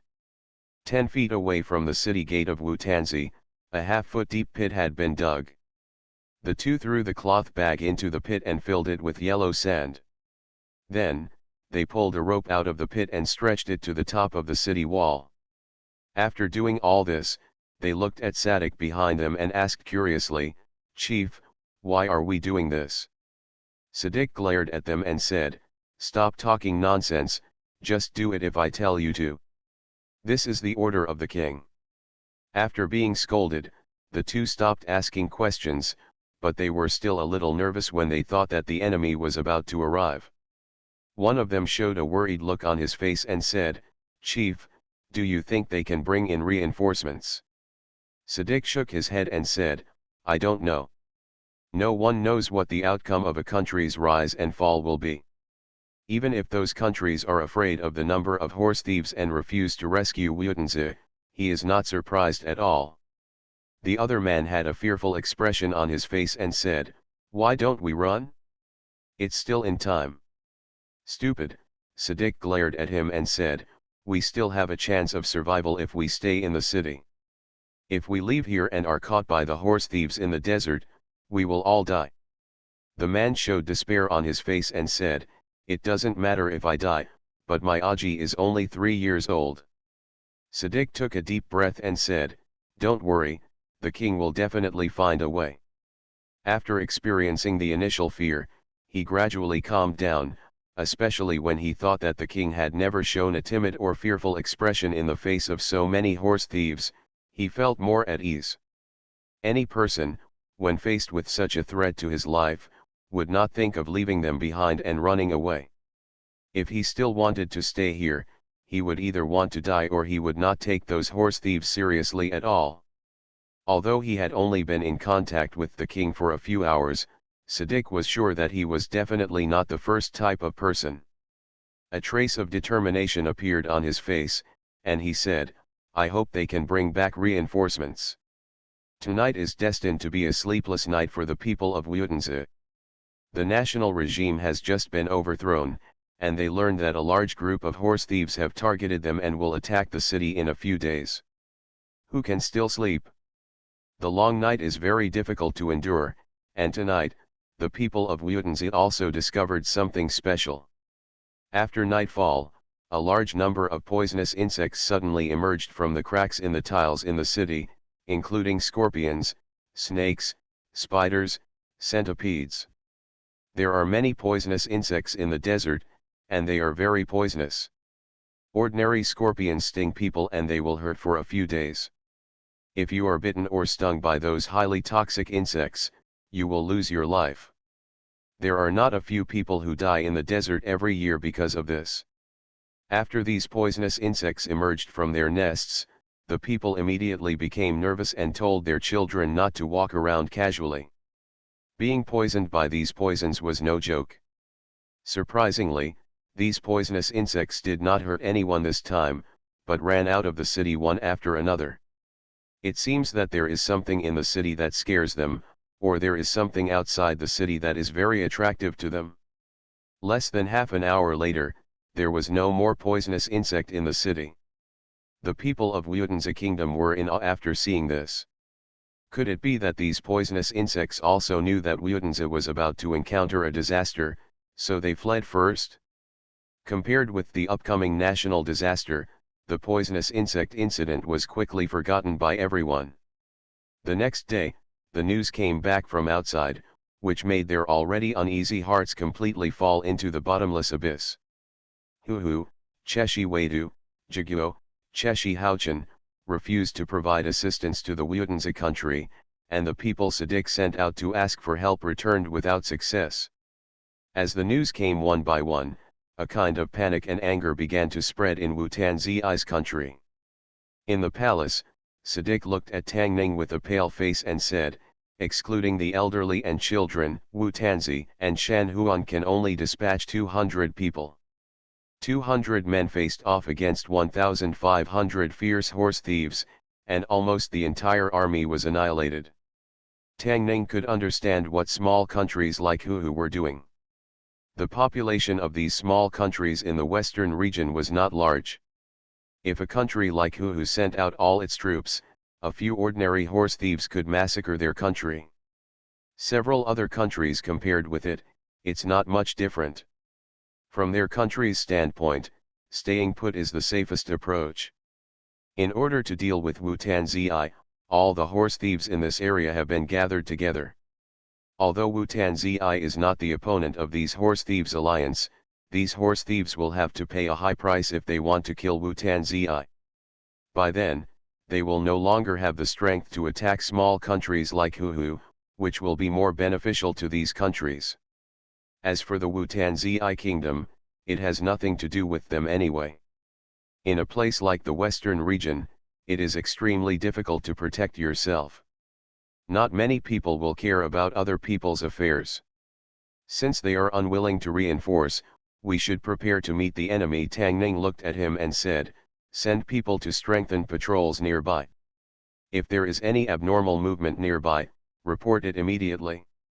Although Siddiq's face was pale, there was still a trace of calmness deep in his eyes, and he said, "My subordinates will go make arrangements immediately." When the atmosphere in Wutanzi country became more tense, several small neighboring countries were also panicked. Huhu country. The leader of the Huhu kingdom looked at an old man and asked, "Why don't we reinforce Wu Tanzi?" The old man shook his head and said, "We, Huhu, are the smallest country around. If all the guards are dispatched, who will protect Huhu's people? Without guards, only 10 horse thieves can kill all of us the people." The leader of Huhu kingdom showed a trace of worry on his face and asked, "What about Wu Tanzi?" Even with Huhu's help, Wu Tanzi is no match for those horse thieves. If they go, they may die on the battlefield. By then, Huhu's situation will be even more dangerous. Hearing this, the lord of the Huhu kingdom sighed and stopped speaking. After all, he is the king of Huhu, not the king of Wu Tanzi. As the king, he needs to be responsible for the people of Huhu. At the same time, Cheshi's Waidu was robbed of the country, and people in Cheshi's back city were also in panic. Since the chaos in the western regions, the horse thieves have actually dared to take action against these countries in the western regions. Shanhong and Wu Tanzi are just the beginning. After Wu Tanzi is destroyed, those horse thieves will definitely shift their targets to them. The thieves dare not provoke these big countries with a population of several thousand, and can only focus on small countries like them. It is foreseeable that if they do nothing in the coming days, they will be like some small countries in history. As time goes by, it disappears forever in the yellow sand of the desert. As for the reinforcement of Wu Tanzi, the heads of state and ministers of several countries naturally rejected it after discussing it. Countries like theirs, which are small and have few people, simply cannot afford casualties, and it is impossible for their countries to be involved for the sake of corruption. Facing these horse thieves, whether Wu Tanzi can survive depends on their own luck. Although the other countries of Wu Tanzi were not prepared to send reinforcements, Tang Ning did not count on them in the first place. After all, even if he gathered the strength of several countries and went head-to-head with these horse thieves, he would still kill 1,000 enemies and suffer 800 losses. There were only a few of his men, and he could not afford to die at the hands of these horse thieves. He asked several elders to apply poison on the warriors' bows and arrows. Although it was not fatal, if there was even a slight scratch, the poisoned horse thief would lose its fighting ability. In addition, Tang Ning has also asked them to strengthen the weak areas of the city wall. Wu Tanzi's city wall is far from comparable to Chengguo's, but it is better than nothing. With a barrier here, they will not be nakedly exposed to the attack of horse thieves. This time, Tang Ning relied on the 6 elders. The old beggar's task was to protect Tang Yao Yao and Xiao Xiao. Although there were only 2 city gates in Wutanzi, Tang Ning asked Siddiq to kill 4 sheep just in case. After being processed by the 8 elders, they were buried in 4 directions of the city wall. In addition, within 100 feet of the city, the people dug many holes in the ground to make simple traps. These simple traps could not do anything to the horse thieves, but they could break their horses' legs. The people of Wutanzi have already prepared for a war. The atmosphere in the city is tense and ready to explode. The people of Shanheng who still have fighting power have also joined the ranks of defending their new homeland.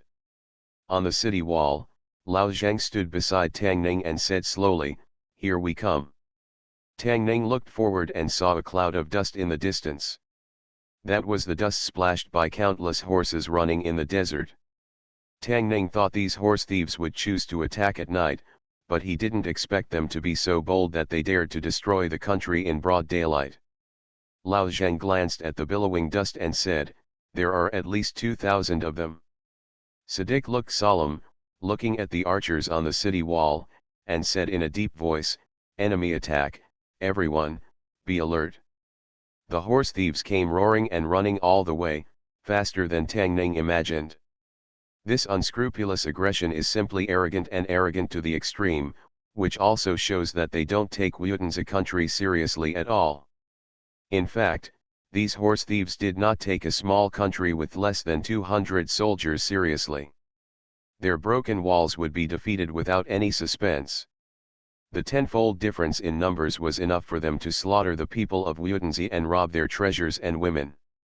When the horse thieves entered the range of the bows and arrows, more than 200 people shot arrows together.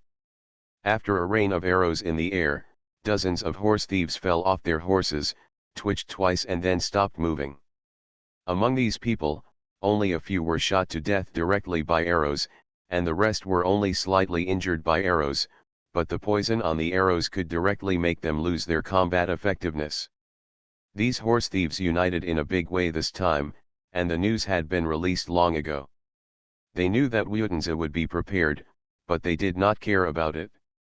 Although everyone in Wutanzi was a soldier, their population was too small, and Cheshi and other countries did not send reinforcements to help them. To deal with these 200 people, they did not even need to attack in the middle of the night. They could defeat this poor little country with a head-on attack.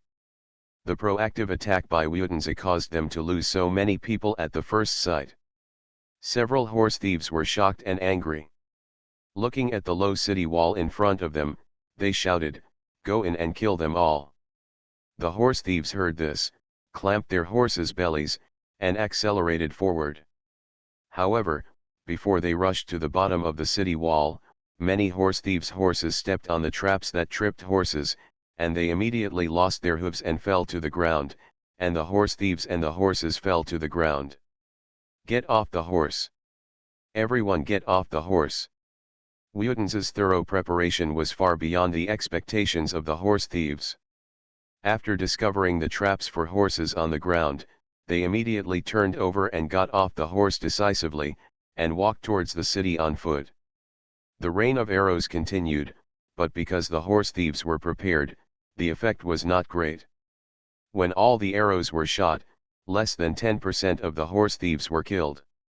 Wutanzi, with only 200 people, had killed the same number of enemies as them before the 2,000 horse thieves approached the city wall.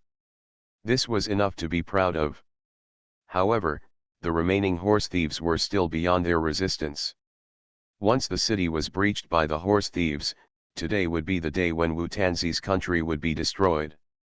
Tang Ning turned his head and saw that the Wutanzi guards around him were holding their weapons tightly, with grief and determination on their faces.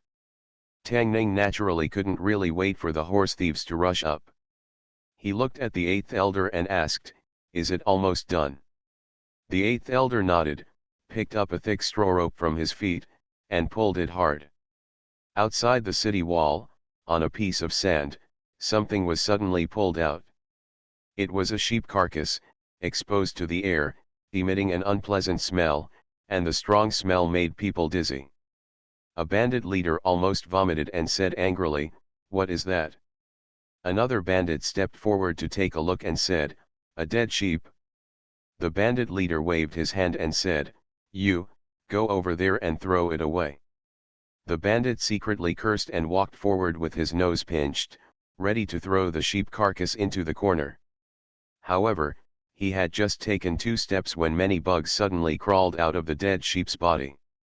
The bugs were all black. After breaking out of the sheep carcass, a stronger smell suddenly spread.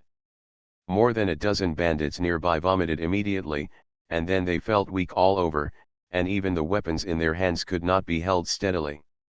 The bandit leader kicked the bandit's butt hard and said angrily, "What did you do?" The bandit fell to the ground and vomited bitter water. He was about to get up from the ground when he suddenly felt a sharp pain in his arm. When he looked over, he saw a sand scorpion crawling over his arm. Sand scorpions are poisonous insects that live in the desert. They are very poisonous. The piercing pain on his arm made him roar. However, at this moment, he suddenly heard a series of rustling sounds in his ears. He turned his head and looked around, his body trembled, and his face turned pale. Countless poisonous insects suddenly crawled out from the sand around him, including scorpions, centipedes, spiders, and poisonous snakes. The number of these poisonous insects is very large, densely packed, and people shudder at the sight of them. Not only that, more black spots appeared on the sand in the distance, and they were quickly gathering here. These poisonous insects are huge in number and very manic. When they meet people, they crawl up along their legs. "Go away, go away. Ah, I was bitten by a snake. I was stung by a black scorpion, help me, help me." The horse thieves who were planning to rush into the city to kill people just now began to scream in fear. They jumped and jumped on the spot, trying to avoid the poisonous insects on the ground, but because there were too many poisonous insects, they accidentally stepped on many of them and were bitten by others. These horse thieves had long forgotten that they were going to slaughter and rob the Wutanzi kingdom today.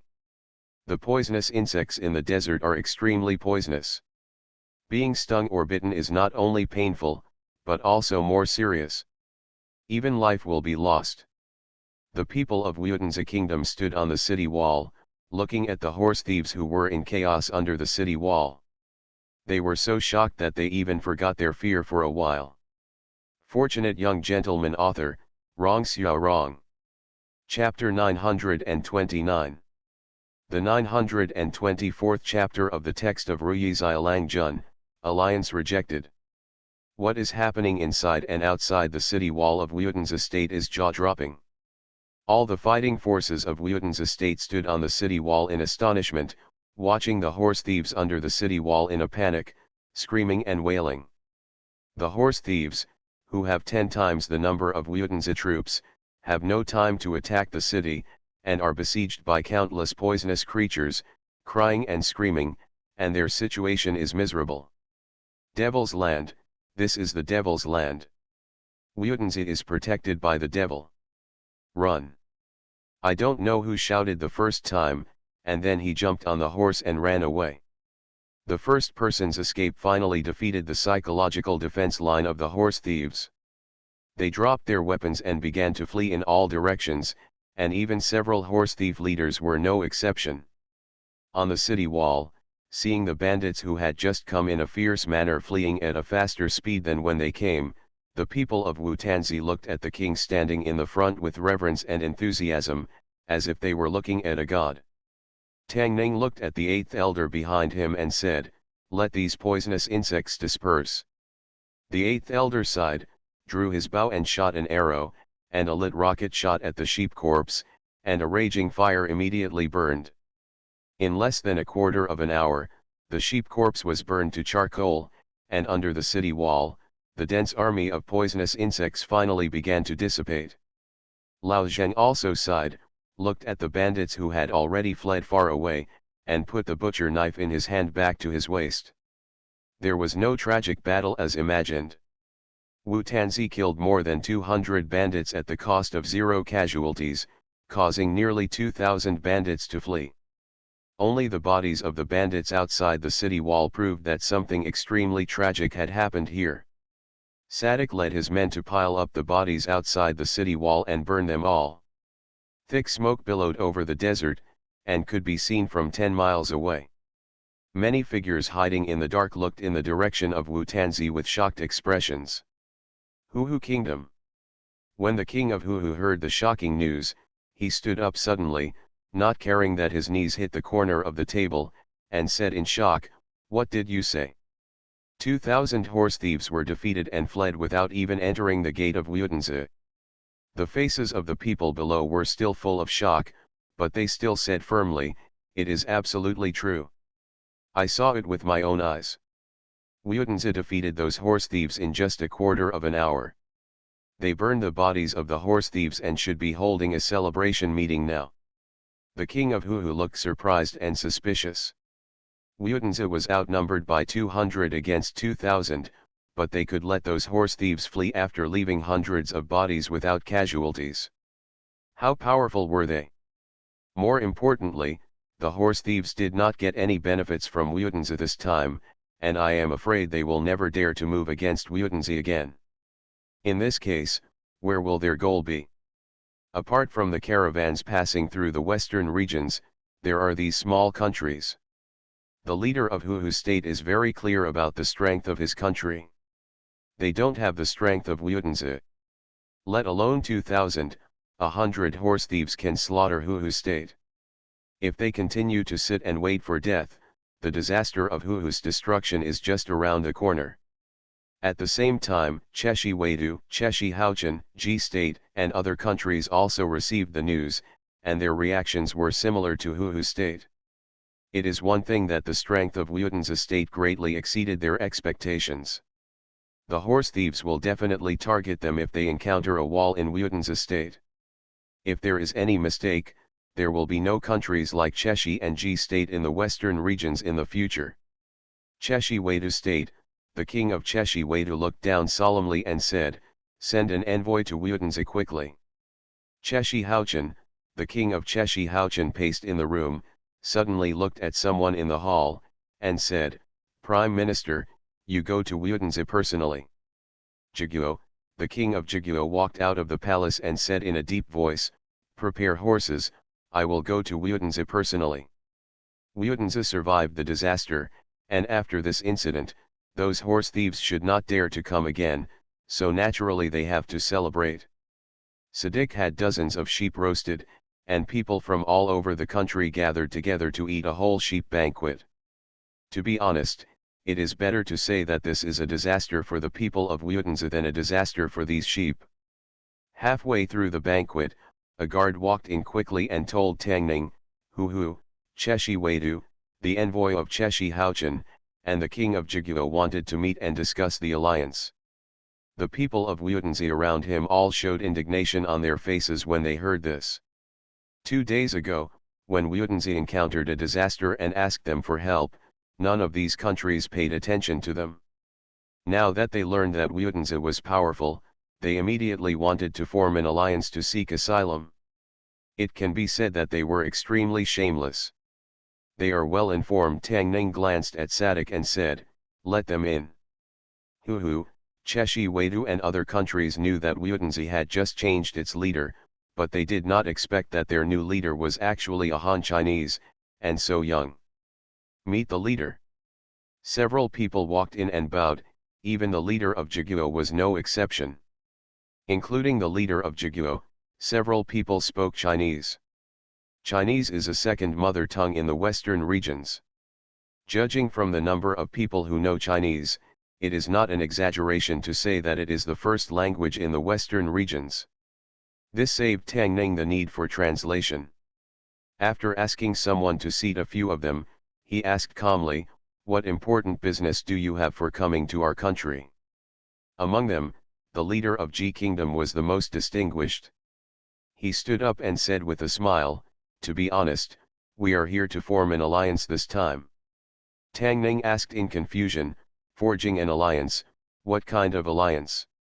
Seeing the young king knowingly asking questions and pretending to be stupid to the end, the hearts of several people immediately sank. Obviously, he was still thinking about their previous refusal to assist. But no matter what, they must embrace the big tree of Wu-Tanzi, otherwise, several countries will be destroyed in these few days. The leader of the Ji kingdom looked at him and said bravely, "Today, the western region is in chaos, horse thieves are rampant, and the big countries are annexing each other. If these small countries like us want to survive in the western region, we must unite together to continue the country and avoid being destroyed." The country was annexed by a big country and destroyed by horse thieves. I hope the country's leader will seriously consider. Tang Ning smiled and asked, "In that case, when I, Wu Tanzi, asked you to borrow troops 2 days ago, why didn't your country borrow them?" Everyone had embarrassment on their faces. Tang Ning waved her hands and said, "Let's forget about the alliance. I, Wu Tanzi, are not afraid of horse thieves, nor are we afraid of those big countries.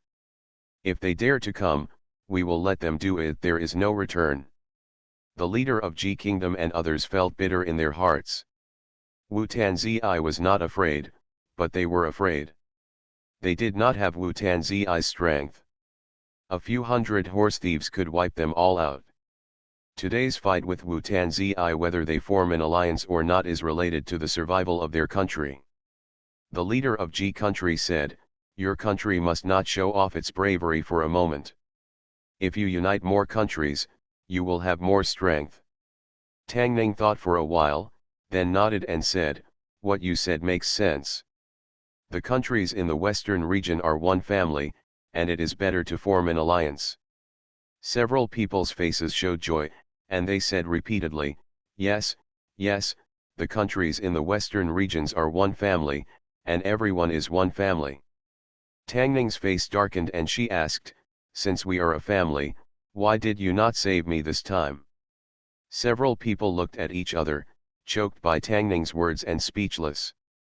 Do you want them to say that if both Wu Tanzi and the horse thieves lose, they will be relieved of the crisis, so they refuse reinforcements? Who would have thought that you Wu Tanzi are so powerful, and 2,000 horse thieves are no match for you? Please protect us too. Protect us. These people are all people of status, and they cannot say such shameless things. It's okay to have an alliance. Tang Ning paused, looked at everyone, and said, "But I have a condition." Several people said in unison, "What conditions?" Before they came, they were prepared for the lion of Wu Tanzi to open his mouth. Money, women, men, as long as they did not touch the bottom line of each country, they could satisfy Wu Tanzi. Just think of it as paying a high asylum fee. Tang Ning looked at them and said slowly, "Hand over military power." The atmosphere froze for a moment, and then several people spoke decisively. "No. How can this be? This is absolutely not okay. The military power is in the hands of the kings of each country. If the military power is handed over to Wu Tanzi, doesn't it mean that they have surrendered to the Wu Tanzi country? What is the difference between this and a country being destroyed? Then there's no need to talk." Tang Ning glanced at them, stood up, and said, "Bahar, see the guests off." After saying that, he walked straight to the back hall without looking at the others. Several people did not expect that this greedy king could be so decisive, vindictive, and petty. Because they refused to assist 2 days ago, he actually gave up this proposal that was beneficial to everyone, preferring to let Wu Tanzi face the upcoming storm in the desert independently. Bahar stepped forward, looked at them, and said, "Guys, please go back." His spine was very straight. When did he, Bahar, stand in front of the ministers, prime ministers, and kings of these western region countries and speak in this tone? Even after leaving the desert, he would still be bragging. Several people looked at each other, sighed, and walked out slowly. The leader of the Wutanzi kingdom is more stingy than they thought, but they are absolutely willing to help hand over military power. It seems that this matter will be discussed in the long run. After Che Shi, Ji Guo, and others left the Wutanzi kingdom, Sadiq stood behind Tang Ning with a look of joy on his face and said, "These people want to see us and the horse thieves lose both sides. Now that they see how strong we are, they take the initiative. It's so shameless to stick it up." "What's your face compared to your life?" Tang Ning shook her head and asked, "How did you go about asking about the things I asked you to inquire about?" Sadiq looked serious and said, "Returning to the country, Lord, Sir used to be an undercover agent among a group of horse thieves, and he knows many horse thieves' dens nearby." He glanced at Tang Ning and asked, "Master, do we really want to take action against those horse thieves?" A smile appeared on Tang Ning's face and she said, "It's not rude to come back without reciprocating. Why, they are allowed to rob us, but we are not allowed to rob them." Sadiq showed a hint of murderous intent on his face and said, "The subordinates will immediately gather troops and horses." "No need." Tang Ning waved her hand and said, "Just tell me where the dens of those horse thieves are." After what happened in Wutanzi Kingdom, Tang Ning deeply realized that the horse thieves in the desert were also a huge force. No wonder Zioan, after accumulating enough capital, the first thing he did was to recruit horse thieves. After his power further expanded, he took the idea of other countries. Wutanzi's start was similar to that of Zioan. This routine is worth learning. People should learn from history, especially successful experience. Tang Ning looked at Sadiq and said, "Go and tell those old people that I have something to discuss with them." Black Tiger Village is a horse thief village in the desert. With the three heads of the village, there are about 100 people in the village. It can be considered a medium horse thief force. More than 100 horse thieves can easily wipe out small countries like Shanhuan and Huhu, but they are still far behind against the slightly stronger Wutanzi country. The creditor of Black Tiger Village is named Lu Haihu. He was originally from the Chen Kingdom. He was wanted by the government for killing someone. He gathered a group of brothers and went to the western regions to become horse thieves. After more than 10 years, they also carved their own niche in the desert. This time, the proposal to jointly massacre Wutanzi was proposed by Lu Haihu, the creditor of Black Tiger Village. No matter how small the number of people in Wutanzi is, it is still a small country. If we rob them, they will not have to open again for 2 or 3 years. But what they didn't expect was that they were driven back by the poisonous insects before they even touched the city wall of the Wutanzi kingdom. The leader Lu Haihu was even stung by a poisonous scorpion. Most of his life was lost and he could only lie down. Recuperate in the village. In the creditor's room in Haihu village, Lu Haihu was lying on the bed. A horse thief looked at him and asked, "Master, what should we do now? Should we go to Wutanzi?" "Go to hell." Lu Haihu's heart trembled when he mentioned Wutanzi. He remembered the terrifying scene again. He picked up the teacup on the table and threw it directly at the horse thief who didn't open the pot. He was furious. Said, "Don't bring up Wutanzi in front of me from now on. That place is too damn evil. I will never go there again." The horse thief dodged the teacup, and his heart trembled when he thought of the scene at that time. This time, not only did they not even see the people of Wutanzi, but they also lost more than a dozen brothers. Thinking of those poisonous insects made him go crazy. "Ma, I vowed never to go to that horrible place again." Thinking of something, the horse thief trembled in his heart and suddenly asked, "Master, those poisonous insects won't come after you, right?" Lu Haihu became furious, pointed at him and cursed, "Damn it, I told you not to mention this." At this time, the horrified voice of the horse thief came again. "Dang, boss, look at what's on the ground." Lu Haihu looked at the ground, and his face immediately turned pale. "I saw scorpions, spiders, and centipedes crawling out from nowhere and gathering somewhere in the room. At the end of the gathering of poisonous insects, an old woman with white hair sat on a chair and looked at him with a look of death. "You, who are you?" Even though Lu Haihu had dozens of lives on his hands, seeing this strange and familiar scene, he couldn't help but feel his scalp numb and asked in a trembling voice. The old woman looked at him and asked, "Are you Lu Haihu?" Lu Haihu's heart trembled, and then he shook his head violently and said repeatedly, "You are looking for our boss. I am not, he is in the next room." The old woman glanced at him, stood up, and said, "Since it's not the case, you can die." Lu Haihu was startled, then immediately jumped out of bed and said loudly, I am Lu Haihu." The old woman said, "You said no just now."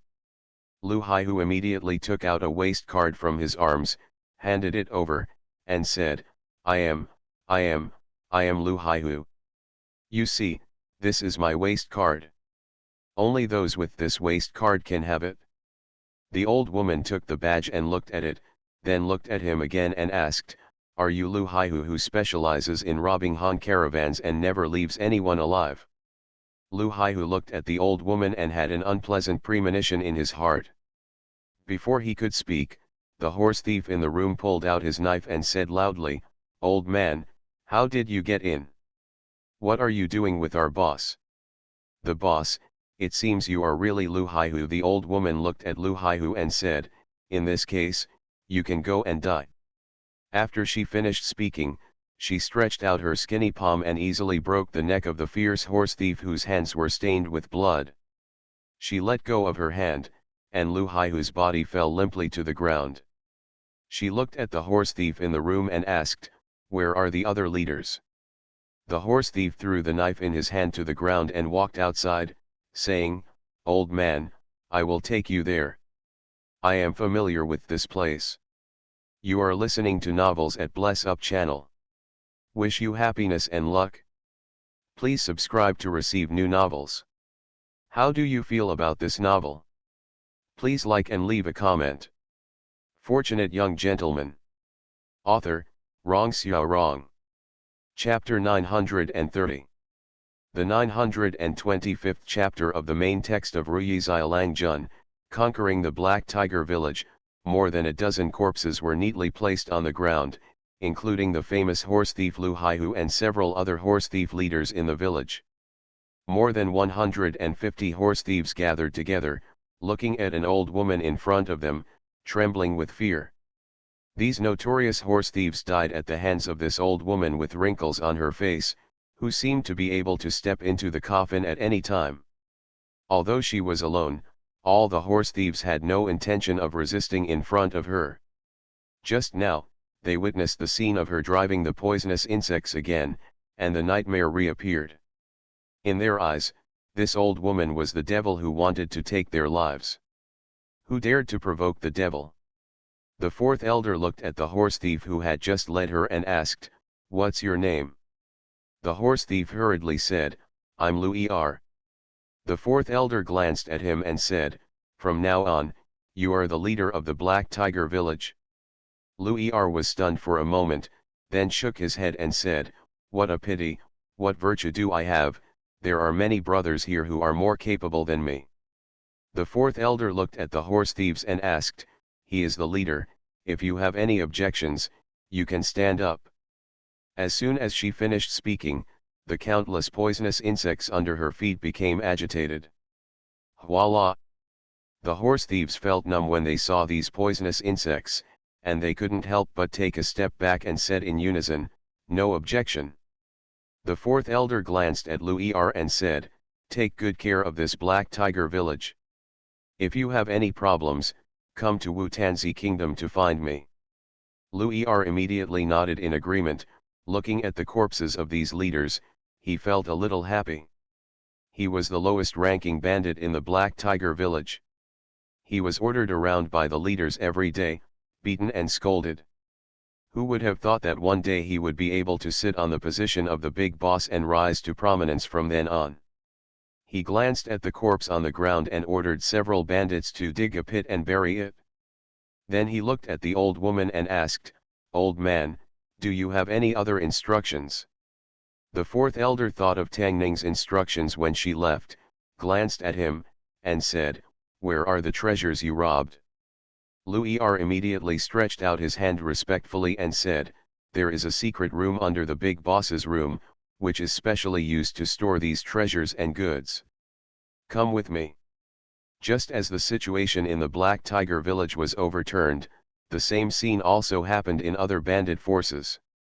Without exception, those famous bandit leaders with countless blood on their hands were all killed by a group of mysterious people, and these bandit forces also quickly changed their masters. Before becoming horse thieves, most of these horse thieves were forced by life. As long as they could eat and survive, they didn't care who they followed. Those mysterious people took away the treasures of various horse thieves, ordered them not to rob caravans again, and left quickly. After the leaders died, the horse thieves were leaderless and had no ideas for a while, but they didn't dare to disobey the orders of those people, because no one wanted to be crawled by those poisonous insects. Wu-Tanzi Kingdom. Sadiq and several guards looked at the piles of treasures and goods transported from the horse thieves in front of them, with red light in their eyes. Even Tang Ning was a little surprised. The wealth of these bandits was beyond his imagination. Logically, they could exchange these treasures for food, enough to make their entire village not worry about food and clothing for several years, but they were greedy and killed people for goods. Now they took advantage of the chaos to destroy the country and massacre the city. The bandit leader who died at the hands of several elders deserved to die. Put these away first. Tang Ning looked at Sadiq and said, sort these things out and exchange them for food. For a tribe, eating is always the primary issue. These treasures are just sitting there. Only with food can they feed more people and expand their power. Tang Ning has already understood that in the western regions, everything is based on strength.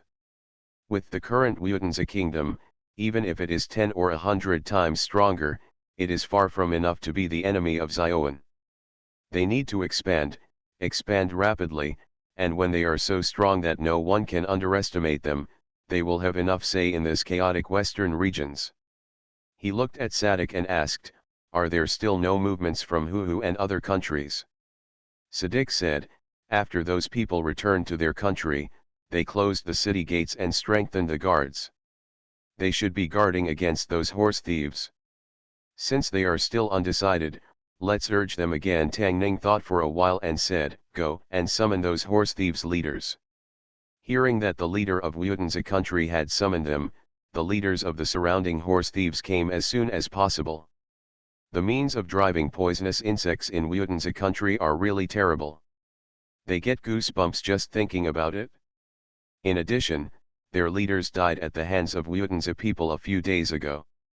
If they don't obey, they may end up like them. Who dares to neglect the summons of the leader of Wutanzi country? After several people came in, they knelt down respectfully, almost prostrating themselves on the ground, and shouted loudly, greetings to the king. Tang Ning looked at these people's actions and thought to himself that this is what it feels like to be an emperor. They are all human beings, but others have to submit to him and kowtow to him. No wonder so many people want to be emperors, and are willing to kill their wives and children, slaughter their brothers and fathers for this. Tang Ning glanced at them and said, everyone, stand up. Several people got up from the ground and stood aside respectfully, waiting for Tang Ning's orders. Tang Ning looked at them and asked, did you want to destroy all the nearby countries? As soon as he finished speaking, several people immediately knelt on the ground again, saying in panic, this was all decided by the former boss, we didn't know. Tang Ning waved his hand and said, I'll get up again. I don't blame you. There is something I want to tell you to do.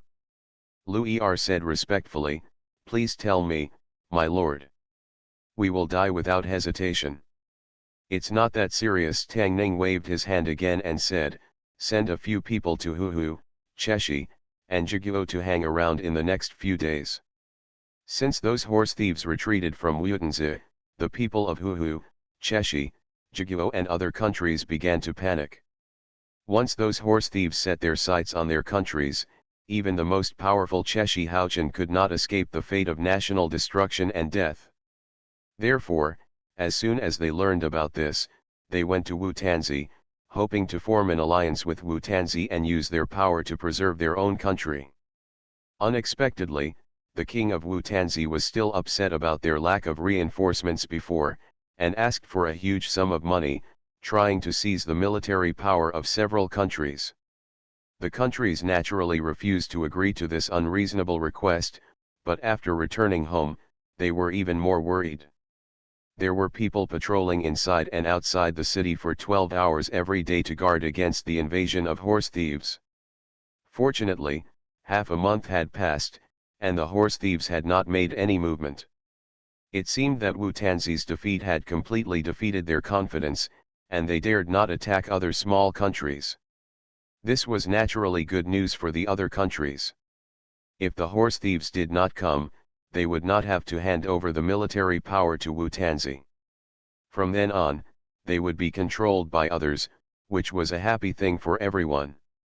Huhu country, the Huhu country leader just felt relieved. Huhu country has the smallest population and the weakest strength among the countries. If the horse thieves start, they will most likely be the first choice. Now half a month of peace has made him feel a little relieved. However, he just sat down and had not finished drinking a cup of tea when someone ran in from outside, looking panicked and trembling. Country, king, 5 miles southeast, a horse thief spy was found. Pa! The teacup in the hand of the Huhu country leader fell to the ground and broke into pieces, and his face turned pale. Before looting the caravan, the horse thieves must first send spies to investigate the amount of goods and the strength of the caravan. Once they find out the details of the caravan, they will strike with thunder and kill and rob everything they see. Huhu country found a horse thief spy. Doesn't it mean that the horse thieves have already set their sights on Huhu? Fortunate young gentleman author, Rong Xiao Rong. Chapter 931. Fall in love with you reading website, The Wishful Man. The discovery of the horse thieves' spies around the city soon spread throughout Huhu. This means that the horse thieves have listed Huhu as one of their targets. An important reason why a small country like Huhu with 200 people can continue to exist in the desert to this day is that the big countries and the horse thieves do not take them seriously. Once the horse thief thinks that mosquitoes are still meat no matter how small they are, and pays even a little attention to them, the fate of Huhu will be completely changed. In the palace, King Huhu licked his dry lips and asked, "Are you sure that's the horse thief's spy?" The man nodded and said with great worry, "They are sneaky. I was about to bring someone up for questioning, but I didn't expect that they actually turned off their horses and ran away. Judging from their costumes, they must be horse thieves." He looked at the King Huhu and asked with a worried look, "It seems that the horse thieves have targeted us. King, what should we do?" After thinking about it for a while, the leader of the Huhu kingdom gritted his teeth and said, "Get ready now, I'm going to the Wutanzi kingdom." When the leader of the Huhu kingdom arrived at the Wutanzi kingdom, he was taken to a main hall by a servant. After a while, Tang Ning walked into the main hall from the outside. Tang Ning cupped her hands and said, "I have long admired the name of the Lord of the Huhu kingdom. I wonder what the Lord wants when he comes to our Wutanzi kingdom this time." The leader of Huhu kingdom sighed and said, "To be honest, I am here to form an alliance this time." Tang Ning smiled and said, "My lord, I'm afraid your trip will be in vain. Wu Tanzi I will not ally with anyone. My lord, please come back." The leader of the Huhu kingdom looked up at him and said, "If the king agrees to form an alliance, Huhu is willing to hand over his military power. I only ask that the Wutanzi kingdom can protect me, Huhu, from bandits." Tang Ning looked at Bahar who was standing at the door and said, "Serve tea to the king." An hour later, King Huhu walked out of the palace and let out a long sigh of relief. Before coming, he had prepared for the worst for the sake of the continuation of the Huhu kingdom, but after a detailed discussion with the leader of the Wutanzi kingdom, he unexpectedly discovered that things were much better than he imagined. This time the alliance is formed, Huhu is not merged into the Wutanzi country. Huhu is still Huhu. The two countries form an alliance for mutual benefit and win-win. The only difference from before is that when Wutanzi is in danger, Hu must help, and similarly, if Hu is in danger, Wutanzi cannot sit idly by. Think about it carefully, isn't this what he wants? The only price Hu paid was that when Wutanzi recruited Hu's victorious troops for legitimate reasons, Hu could not refuse, otherwise he would be kicked out of the alliance. If the two countries form an alliance and encounter difficulties that require all their forces to be overcome, how can Hu let Wutanzi fight alone? If Wutanzi dies, Hu will not be able to survive for a few days. Moreover, the young leader of Wutanzi had just promised to immediately announce the news of the alliance between Wutanzi and Hu. If there are horse thieves or the country dares to go against Hu, they will be against Wutanzi. After the last time with the horse thieves, after a battle with huge disparity in military strength, no nearby country or horse thief dared to underestimate Wutanzi. In this way, Hu's crisis can be solved immediately. After careful analysis, the depression in Hu Kingdom's heart was gone, and he even walked briskly. The news of the alliance between Hu and Wutanzi spread at an extremely fast speed. Countries have different attitudes towards this. The Hu people were happy to have hugged such a thick thigh, while the Wutanzi people were 100 unhappy. They first refused to assist Wutanzi, and then a guy who licks his face and begs for an alliance shows his contempt. But the reaction of the country, Cheshi Wadu and Cheshi Haochan, was different. The three kings gathered in Ji Kingdom. The king of Ji Kingdom had a look of surprise on his face and asked suspiciously, why did Hu suddenly form an alliance with Wutanzi? Are they really willing to hand over their military power? The leader of Cheshi Wadu shook him and said, hand over the military power, is Hu a fox or a black greedy man? Would that old fox do such a thing? The leader of the Ji Kingdom shook his head and said, Wutanzi is so ambitious that by forming an alliance with them, he is putting his life and property in the hands of others. Maybe the country of Hu will end in his hands, and you should take this as a warning and never agree to Wutanzi's conditions. As soon as he finished speaking, another guard hurried in from outside and said in a panic, my lord, something serious has happened. What a panic! The leader of the Ji Kingdom was a little dissatisfied with his performance in front of the other two kings. He glared at him and said, didn't you see that the two kings and I were discussing important matters? Go out. The man trembled, but... The face of the leader of Ji Kingdom darkened and he said angrily, get out. The guard could only respond and slowly retreated. The leader of Cheshi Wadu looked at him and said, I think he has something important to say, so I'd better listen to him first. The leader of the Cheshi Haochan kingdom nodded and said, anyway, those horse thieves have not moved for a long time. Our matter is not urgent. The leader of Ji Kingdom had the steps, his face softened slightly, he looked at the other attendant and said, let him come in. The attendant walked out, and after a while, the guard from before walked in again and stood quietly in the hall. The leader of Ji Kingdom glanced at him and asked, what's the matter with you? The guard said, someone discovered the horse thief's spy outside the city. The leader of Ji Kingdom was shaken, looked at him blankly, and asked, what did you say? The guard said, the horse thieves seem to be targeting us. The purpose of the horse thieves' spies being here is self-evident. The king of Ji state does not think that his country's 100 soldiers can defeat 2,000 horse thieves as Wutanzi did. After he stood up, he hurried out of the palace, and as he walked, he ordered, quickly prepare the car, I want to go to Wutanzi. The captain of Cheshi and the king of Cheshi Haochan looked at the king of Ji state in astonishment. At a certain moment, as if they thought of something, they stood up at the same time, looked at each other, and their faces turned pale. If Ji state, Hu state, and Wutanzi formed an alliance, those horse thieves would be afraid of Wutanzi's strength and dare not attack these two countries, then wouldn't their only target be these two countries? In this way, there are only two ways left for them. Forming an alliance with Wu-Tanzi and handing over military power will greatly reduce their control over the country. If they did not form an alliance with Wu-Tanzi, they would be destroyed by the horse thieves and become the kings of the ruined country. Comparing the two immediately made a choice in their hearts. The two walked quickly out of the palace, saying as they walked, "The king, please stay and wait for us." After the king of Huhu left, Tang Ning summoned the three kings of Jiguo, Cheshi Weidu and Cheshi Haochen in the palace again the next day. He looked at the three people and asked with a smile, "Why did you three come from afar?"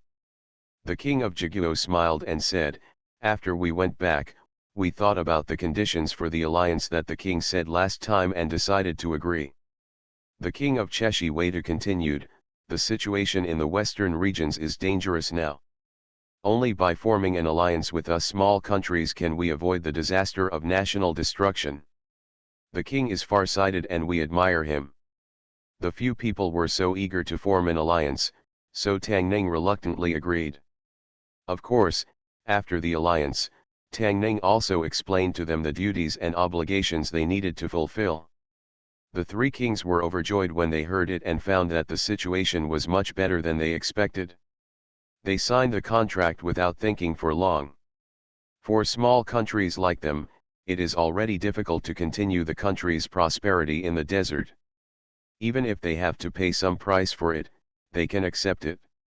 The purpose of the alliance of countries is to unite and face the outside world together and not interfere in each other's internal affairs, but as a whole, they still have to have a name to the outside world. The three people expressed their opinions on this and argued.